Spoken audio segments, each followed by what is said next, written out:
brief recap of what we did last session. We wanted to start with a very simple language translation program. We wanted to literally translate a sentence from, from French, le chat est sur la table, and the cat is on the table in English. And this would be a literal translation, one-to-one word translation. We created a dictionary and tokenized the word and translate each word, each token by itself, and it works. Then we extended that for the case where we couldn't find the key and finding the closest key as an approach. And we moved into trying to convert this program into a machine learning like thing, where the first we needed to do was to transform our vocabulary, the words that we use, into something that could be understood by a machine learning model. So we use one hot encoding. For each word, we have a vectors of zeros, but one of the entries is one. We saw how to do this, and we created a matrix of keys and values. So this would be the analogy of a dictionary, where the keys are one hot encoded, and the same position has the value one hot encoded. And this is a replacement for a dictionary, but in quote unquote machine learning. We argue that this equation was kind of a dictionary lookup, where the query Q vector was multiplied by key transpose and V, and we showed how this is actually working step by step, and how you can go from the key to the value by doing this equation. And we mentioned that this was related to an attention mechanism. We extended that by using similar vectors. Instead of one hot encoding, we loosened that restriction. In order to do that, we needed something that the key and the value were adding to one. So we added softmax function, and softmax basically transforms numbers from minus infinity to plus infinity, any real number. It transformed those vectors into a vector of entries that go from 0 to 1, and they add up to exactly 1. So we can interpret those as weights or probabilities. So this is the final equation. We do a normalization with the square root of d. And then we said, instead of asking query by query with just one Q vector, we can put all the queries together and put the whole sentence into a matrix and do this in parallel when we run it on a GPU. So we converted our translate code into this kind of ML-like approach. And this is what it's called an attention mechanism. Famous paper from Bengio describing this, which was kind of the foundation of the attention model. And then we moved to an attention head. We showed about this. We kind of ignored the mask in the middle. We'll get back to that later on. But how do we actually use this? We have matrices of weights, and we put the input in there. We go through the architecture, and we have the output. And this is what a head looks like in code, doing it in PyTorch. We also then revisit the token encoding part, and instead of just doing a very simple encoding using the words split, we saw one of the many examples of doing a encoding, which was byte pair encoding, where you grab the most common pair of symbols and you replace them by a new symbol, and then you go, until you reach the vocabulary size that you want. This was originally a compression technique, but it's very good at tokenizing. So a lot of people like to use it. We also saw embeddings, which was a generalization of encoding words into vectors. In this case, instead of using a very large vector with one hot encoded, could be a 10,000 dimensions vector, we reduce it to other types of vector that have more dense values. And then we saw a little bit of how to train these data sets by having a sliding window where you try to predict the last word in the window using the previous words. And we create a data set like that, and we train it with the whole Wikipedia and create this embeddings model where we saw that they have some properties. And I think that's where we left off last time. In the second part, we're going to dig a little bit deeper. And the idea is to go into the LLMs model. We're going to drop the translation example. We're going to focus on a language model to make it simpler. And what we're going to do is to build code and train the model. We're going to build some boilerplate code to train, test, and use the LLMs. We are going to obviously start with the concept of an attention head where we left last time, and we're going to go to transformer blocks and transformer-like architecture and some components to build a network. This is going to be heavily based on this Nano GPT GitHub and the companion video where it teaches you to do things from scratch. I highly recommend that you really look at those. They're very good. And the video tutorial is also extremely good. So this is from a person that I think, if I remember correctly, this person works at OpenAI, and he used to work at Tesla as well, and so on. So he has a very good knowledge of these models. Again, highly recommended. The language model that we're going to build, and again, we're moving away from the translation example that we saw last week. This is, again, building a data set. You have a sliding window on a sentence. We are trying to predict the last token in that sliding window from the tokens before. So the language model will be trying to predict that in the output. The idea is, for instance, if we have a sentence like this, the cat is, and in this case we only have 3 words. How is the network going to be? How are the information going to flow? So from left to right, we start with the words, the tokens. In this case, we encode them as one-hot encoded vectors, and we do the embeddings here, and we get smaller vector which has less dimensions. But in this case, we only had a 1 here, and everything else was 0. Here is more densely packed, and we have values in all the items in the vectors. The next step is going to be to have the attention head that we had before, and the code we saw last week. And this is going to transform these inputs to some prediction of the language when this is hopefully when this is trained.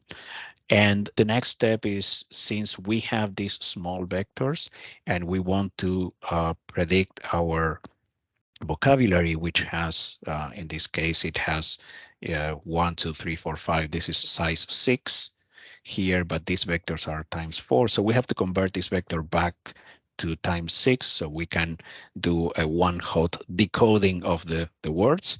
So we apply a linear layer there to transform these vectors of dimension 4 to the dimension 6 that we want.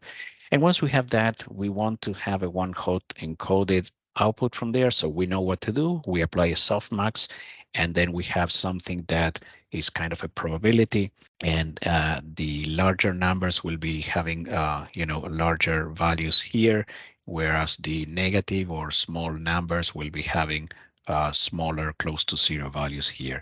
So from there, we can just pick up the maximum value on these vectors, or we can do a multinomial distribution on them, and it will randomly pick according to that distribution of these probabilities that we see here, and it will pick here. Well, in my example, I just picked the largest value. Once we have this is our one-hot encoded output, and this output should be predicting the next words for the sentence. So in this case, we have for there is cat here, and the next word is this is, and the next sentence which is missing here, this is our next value that we predict as the next token for the sentence. So training this model on very large data set will hopefully give us something that is a language model.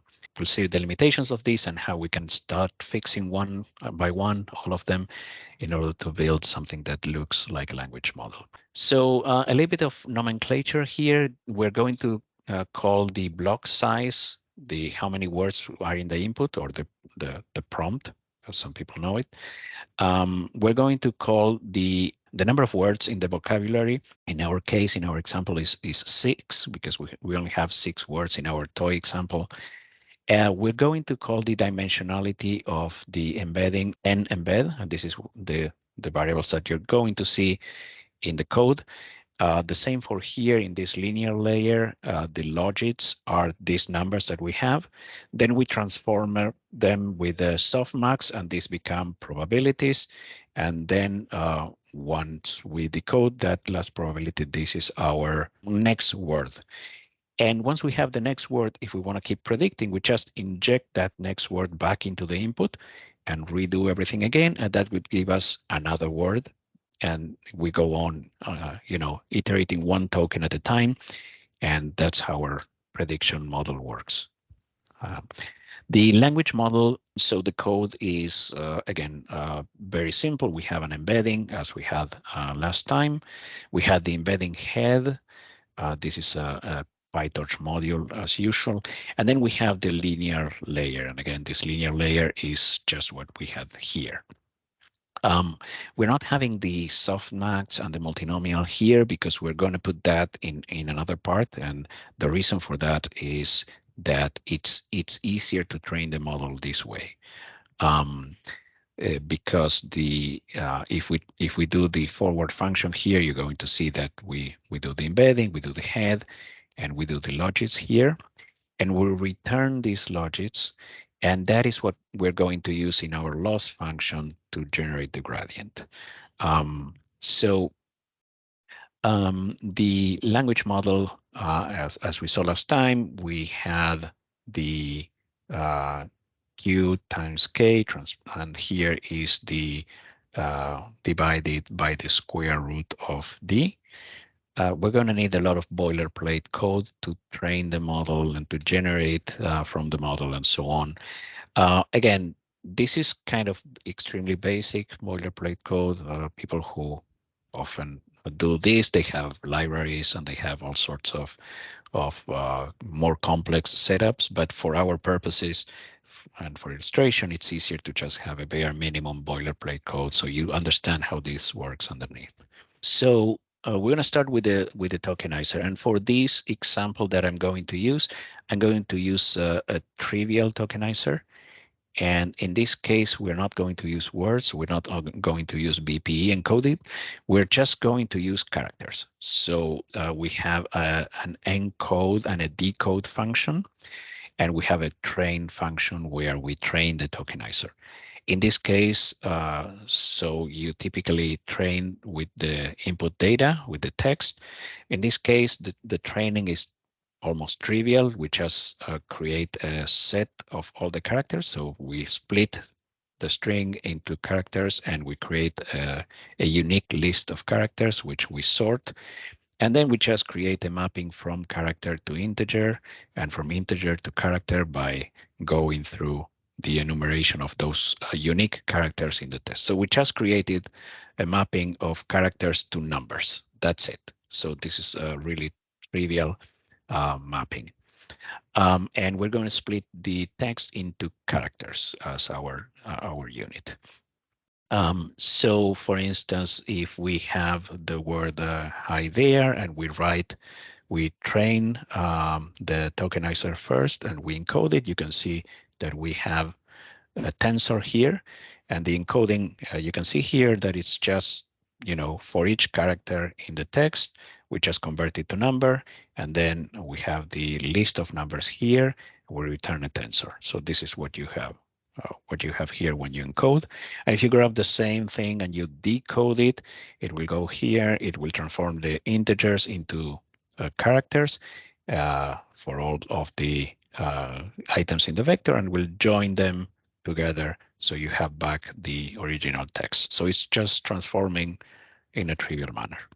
Other thing that we need is a dataset.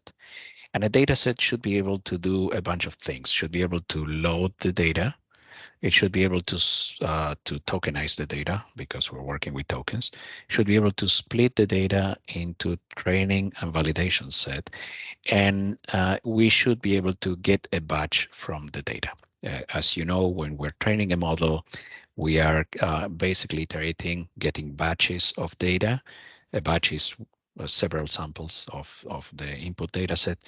And we feed that to the model, and then the gradient descent algorithm will use that to create the gradient and will feed that into to the model to update the weights. In this case, let's go step by step. Obviously, we need to initialize this data set. We have a file name here, and we have how much we want to split for validation and training. And that's pretty much it. Then we have to load the data, which is simply opening the file and read it.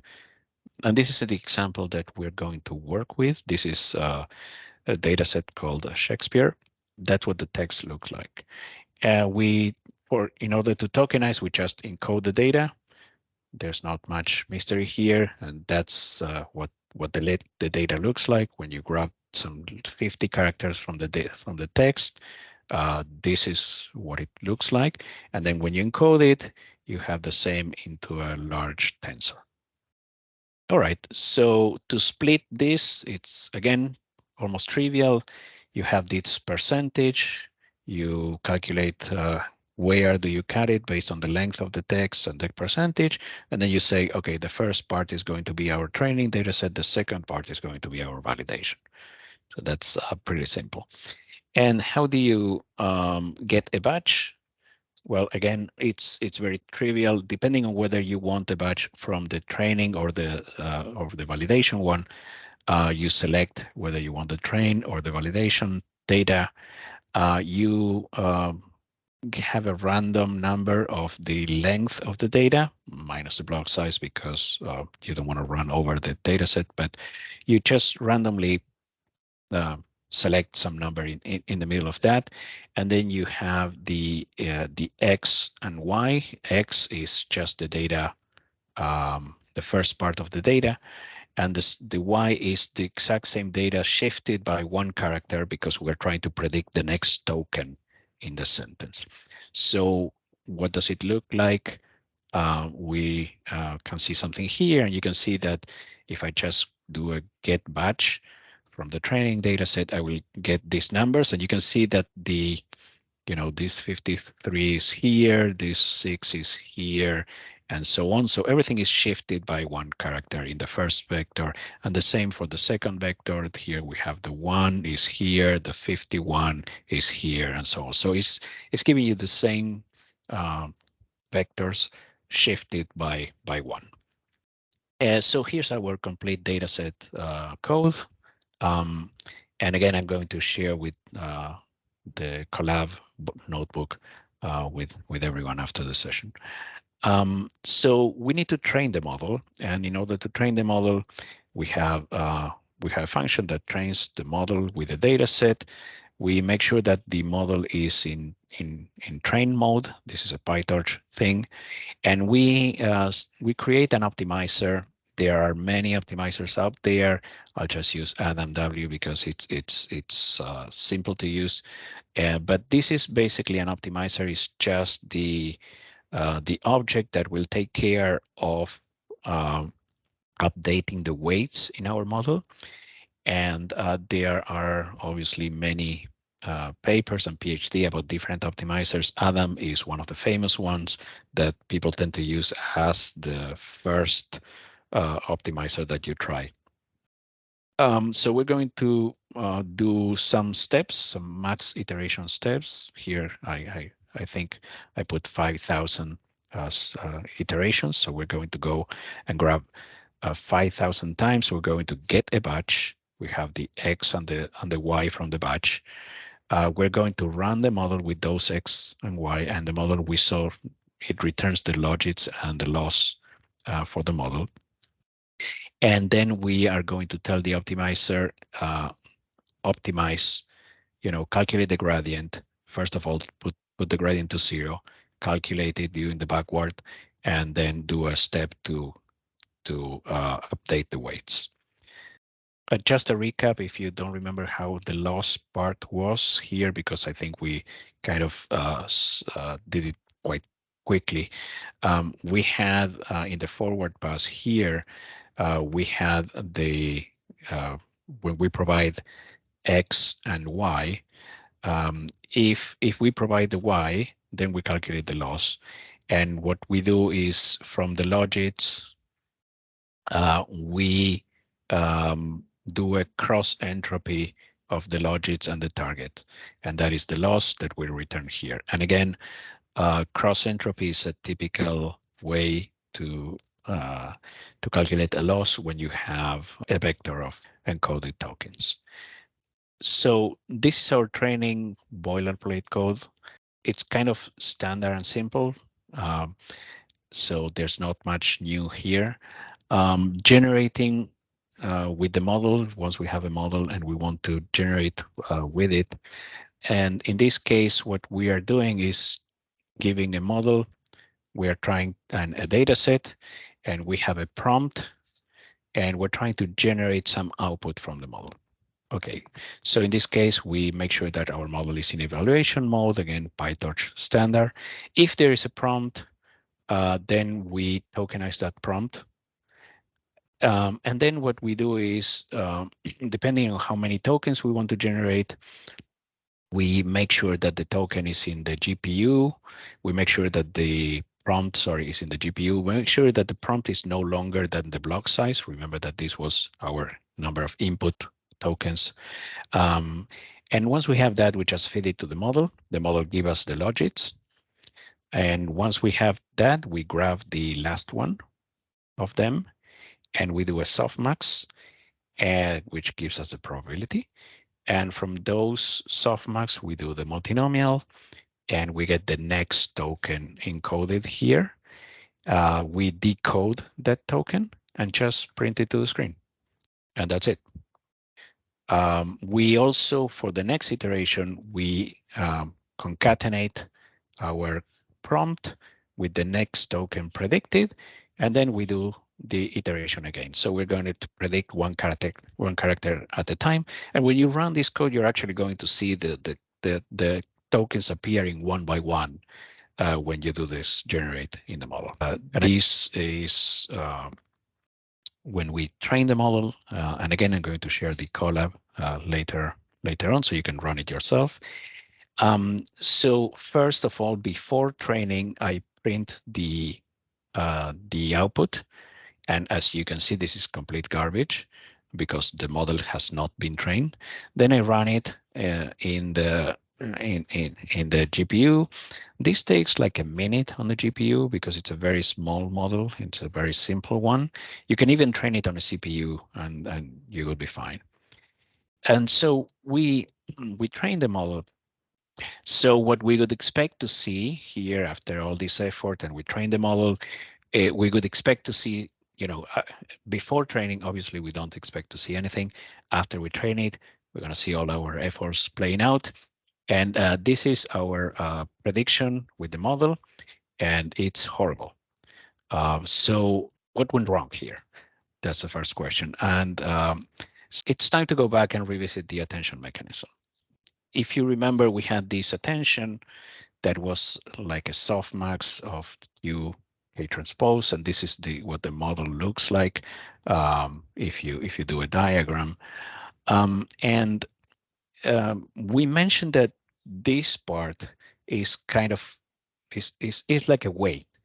We are selecting the vectors on the matrix B, and this first part acts like a selection for the rows in B. So if you have a one-hot encoding, this was exactly as selecting one row from matrix B. In a more generic case, when we have embeddings instead of one-hot encoding, this is selecting several rows from B, and it's kind of mixing them together and adding them up. So you can interpret this as which weights should I use for selecting from B, or you can interpret this at which parts of B should I use, should I pay more attention to. If we have a sentence in our language model, and we want to know what the word here is referring to. So here the sentence is, the animal didn't cross the street because it was too tired. So what does it refer to? And the attention mechanism, what is allowing us to do is to say, okay, after training, these are the weights. So you should focus on these Here the animal is what this is, what the word it is focusing on in this example. Similarly, in the example that we were having before, where there was a translation, and this is from the paper that we mentioned before, you have a sentence in French and its translation in English. And you can see that the attention mechanism, what it's doing, for instance, here is when the words are reversed in one language versus the other, it's moving off the diagonal. So each of these is paying attention to the real word that should be paying attention to, instead of simply focusing on the diagonal. So it's helping to pay attention to different parts that are needed. So in our model, what we were doing is trying to learn the next word. But in this case, what's happening is that the model can simply cheat and can just use the next word because it has the information right there. So we need a way to tell the model, don't use these future tokens, and learn from not having them when you're trying to predict the next part of the sentence. And as you progress, you only focus on the part that is actually available for predicting. So you can think about that sliding window, and trying to make sure that the model doesn't use the information that it has there. And this is called masking. And so we need to create a mask for the future words so that the model doesn't use them to cheat in some way. So if you remember, we started with this model here, and we need to go this way. And again, I kind of ignored this mask in the previous session, and I told you that I was going to get back to it later. So here, what we want to do is to make sure that the model doesn't cheat using the words that were provided, and we need to mask them. So how do we mask here before the softmax?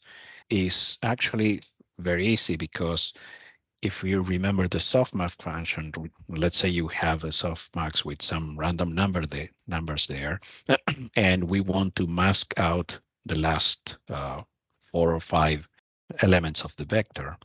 If you remember the softmax, what it does is it grabs the larger numbers and it moves them towards 1, whereas the negative large numbers are kind of 0. So it moves all these numbers to add to 1.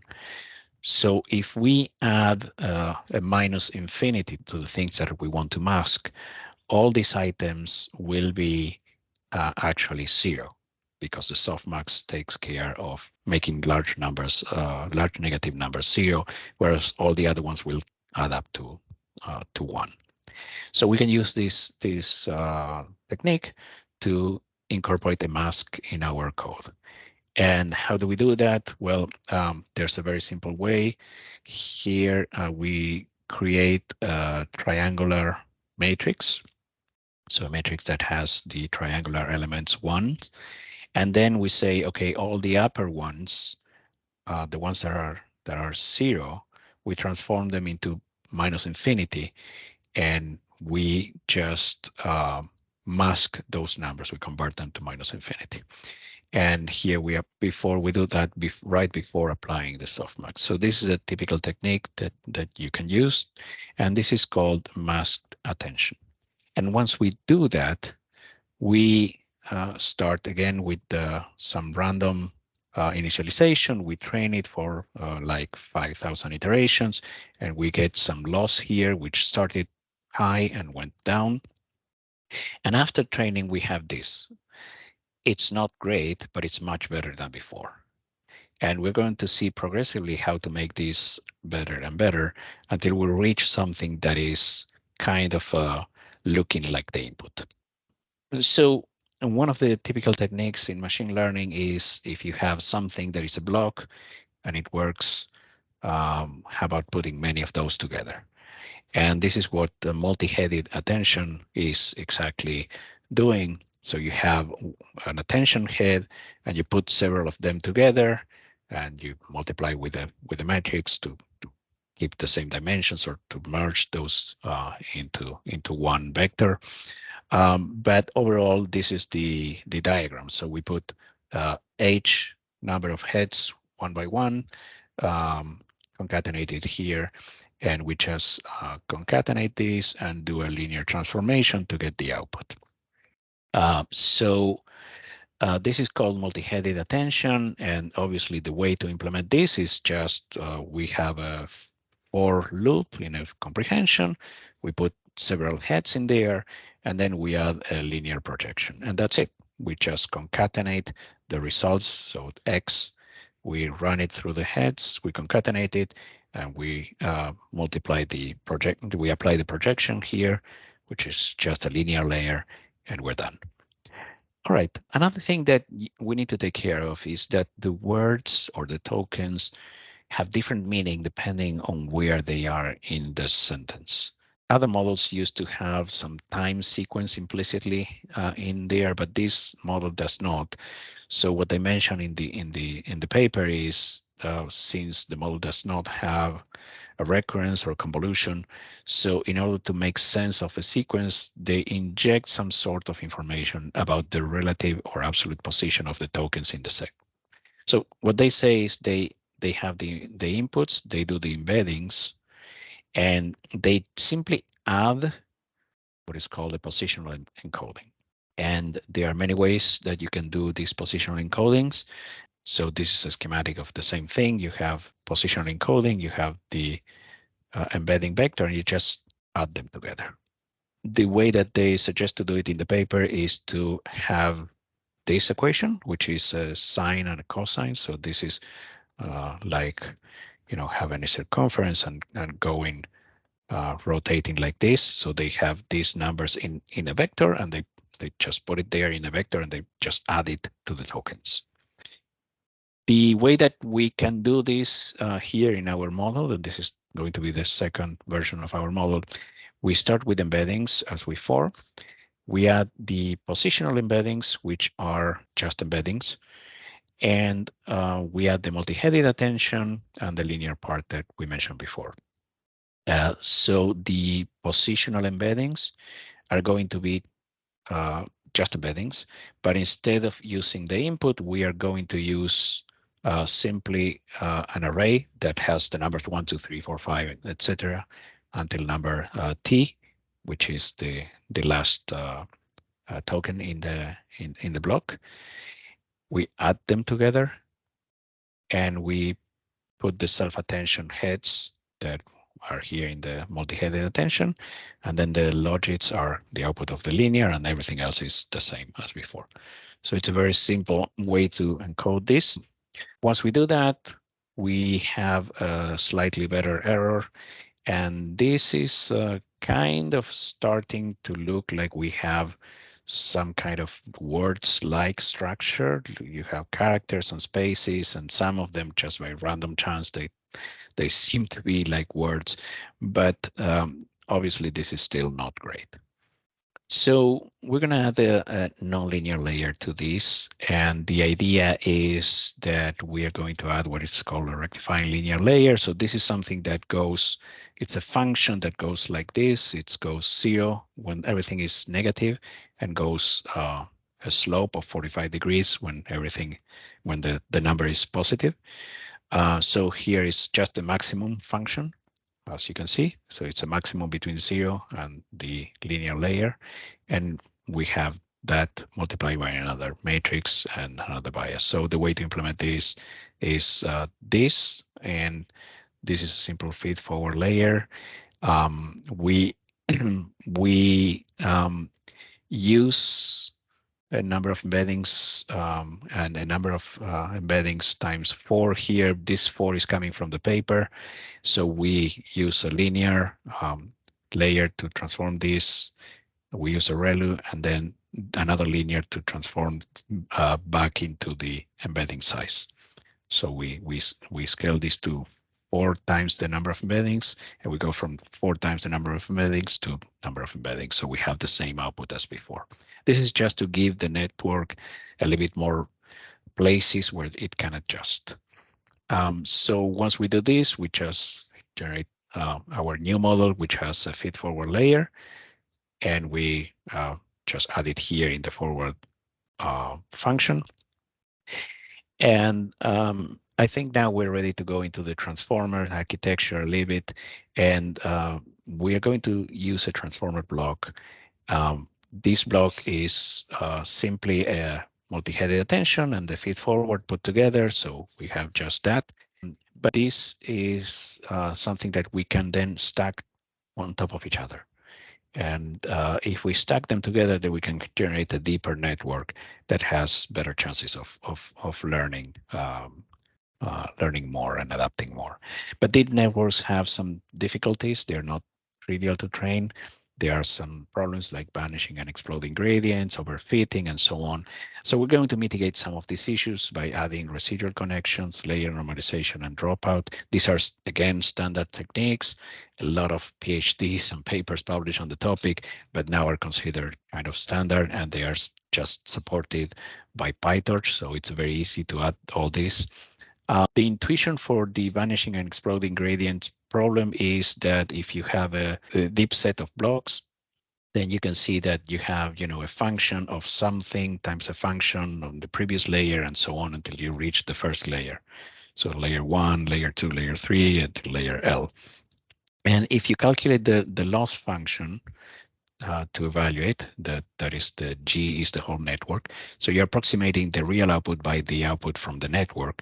And when you calculate back propagation, you can see, that the gradient is W1, F1, WL minus 1, WFL minus 1, and so on and so on. So this is a series of multiplications. And you can think that, if you were to think about this as numbers instead of matrices, if you had a number like less than 1, let's say 0.5, and you multiply 0.5 times 0.5 many times, it gives you a very small number. So this is the vanishing gradient problem.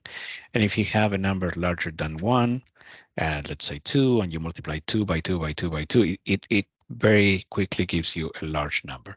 So it's difficult to use backpropagation because you have either very large or very small numbers. So it's very unstable, numerically unstable. One way to try to tackle this problem, to try to mitigate this problem, is to use residual connections. And this is our block as we had it before. And now we can add these, which are called residual connections. So you just grab the X and you push it through the block, through the network, and you also push it to skip like that. And implementation in the code is actually trivial. It's just a plus number here. And this helps the network to stabilize and to propagate the signals for the gradient better, because you have a way through the gradient here, but you also have a way through the gradient here with no multiplication. So the information gets propagated better this way, and it's more stable. And again, this is a very rough intuition of something that it's a deeper problem to look at. I'm oversimplifying for the sake of making this a little bit quicker. Our new language model, then, it has several blocks stacked on top of each other. I just put 4 of them here, and the linear. And again, we just propagate in the forward. We propagate through the blocks and through the linear stage, but the rest of the code didn't change much. Another thing that we can do is layer normalization. And the idea is that if you have a vector, if you have the output vector of a network, then for each output, you calculate the mean and the standard deviation, and you normalize using those, so that every time you have the outputs having a mean 0 and a standard deviation of 1, which is a good numerical stability feature. And to add that, we just write layer normalization here in the block. We add it to the block here and here, as you can see, and we just put it before the input of the self-attention block and the feed-forward layer. In the original model is slightly different, so that's why I wrote this comment here, because now it's more common to apply the layer normalization before the self-attention. In the original paper, I think they do it after, but that's a small detail. And dropout, finally, is a simple technique to avoid overfitting. Basically, what it says is during the training, you just grab some random units there and remove them. And this helps to make the network generalize more and not overfit, because since you cannot rely always on the same network, on the same nodes in the network to be there, it has to find different ways of adjusting the information. This is, again, a very common technique that was introduced several years ago, but now it's becoming part of the standard tools that people use when training models. So if we update our attention head-to-head dropout, again, very simple. We have a dropout, a layer, which does what we want. It's already a module that we can use from PyTorch, and we can add it to our model very easily. And we have it here before. Once we calculate the softmax, we just go through a dropout before doing the final output. The same we do it for the multi-headed attention. We add some dropout there. And the same we do for the feed-forward layer. We had some dropout there. And finally, we have the last version of the model, the fifth and last version of this model, which is a number of blocks that are sequentially done one after the other. Instead of fixing it to 4, I just put a parameter here, number of layers. And we do the layer normalization, and we just, adapt those lines in the forward as expected. So once we have all this, we added a lot of things to this model, and now we retrain it. And again, we have the input untrained. We have a better error loss. It's improved compared to our last version. And you can start seeing some patterns, like, it shows like some title colon and kind of words there. Still it doesn't look great. But what we can do now is, now that we added these mechanisms for better training the network when it has a larger number of nodes and a larger number of blocks and so on, what we can do is to scale this model. And all we're doing now is to say increasing the vocabulary size, increasing the block size, increasing the number of embeddings, increasing the number of heads, increasing the number of layers, and so on, and adding some dropout there. So if we go and run this, the error is much lower. It does take a longer time. The previous models were trained in like a few minutes. This is taking roughly an hour or so, but the output is quite improved compare. So it does have like a title, somebody talking, and it says, I cannot tell the what's not so. So it sounds like Shakespearean style of words. This is obviously, it doesn't make any sense, but it does create something that looks like the input data. And again, comparing to the input sample, does start to look like that. We stack several heads. We saw only one of these stacks here, this part. So we had the positional embeddings. We talked about the positional embeddings. We talked about the embeddings. We talked about multi-headed. We talked about normalization. We talked about these skip connections. We talked about the feed-forward layer, the linear and the softmax, and this repeated number of blocks. And this is the core transformer architecture. So we've created from scratch all this code, and now we can train this GPT-like architecture where we have many of these encoder blocks and decoder blocks, and conformed by multi-headed attention, normalization, and so on. That's all I have for today.